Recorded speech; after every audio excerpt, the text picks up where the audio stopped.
His name was Warren, street name W2 Trappy. He asked if I wanted to go to London, and I said, sure. Wheel it up.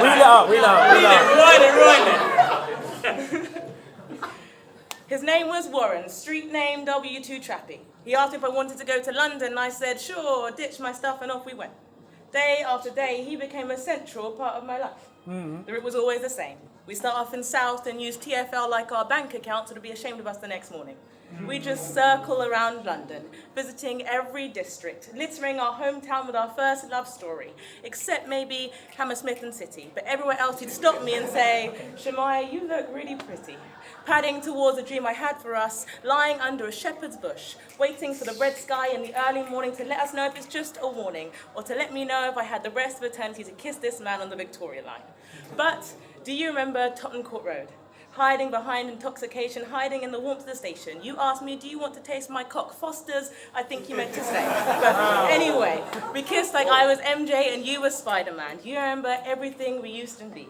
When you said, Chamaya, you look beautiful to me. I captured that moment like a photo in my memory. The type of moment where if I had 7 sisters, I'd laugh at them with glee.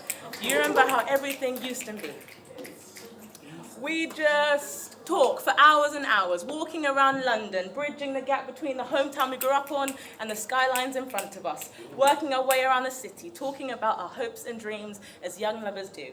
I asked him what he saw in the future. Do you see us too? Because I see us in a temple, or maybe a Whitechapel, surrounded by elephants and castles. Most amazing night with a queen's way to slow step down the aisle, sealed with a beautiful kiss under a marble arch, walking down old streets by the end of the night, staring at these same starry lights. A celebration bigger than the Queen's Jubilee, bigger than the opening of the Elizabeth line, bigger than both you and me. You see, I'm a big advocate in the debate that Croydon is better than all the rest. Yes.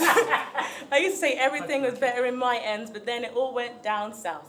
And you left me to roam green parks by myself. He pulls my heart from my chest like a saint, and he throws it somewhere far into terminal abyss, like Canada's water or Cheshire, with a whopping New Cross gate locked firmly around it and a hole born straight through the middle. Because now I just smoke till I'm high, bury the thought of missing you inside another shot glass. Stay out late and stoned and act on whatever my broken heart decides she wants to do next. Try my best not think about the mansion house I used to want to get with you, because now everything we used to have is far and done. Maybe I should listen to my friends. Probably should listen to you too, when they all said I was barking up the wrong tree. But you straddled me on the edge where you knew I would fall. You couldn't stand more of me, so you chose her instead.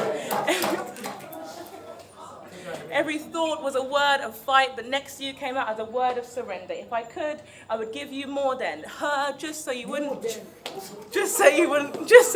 leave me. But the tube stopped operating closer to home. You took the tram and I took the train, and like I was trying to say, we dispersed and went our separate ways. But I knew loving you would be a monument. It would feel like walking through decadent highways and... it's Highgates, isn't it? Highways or... Highgates. Would feel like walking through decadent Highgates and magical archways. Would feel like...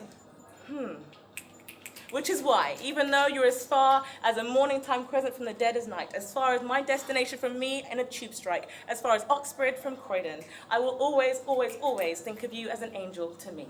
Thank you very much.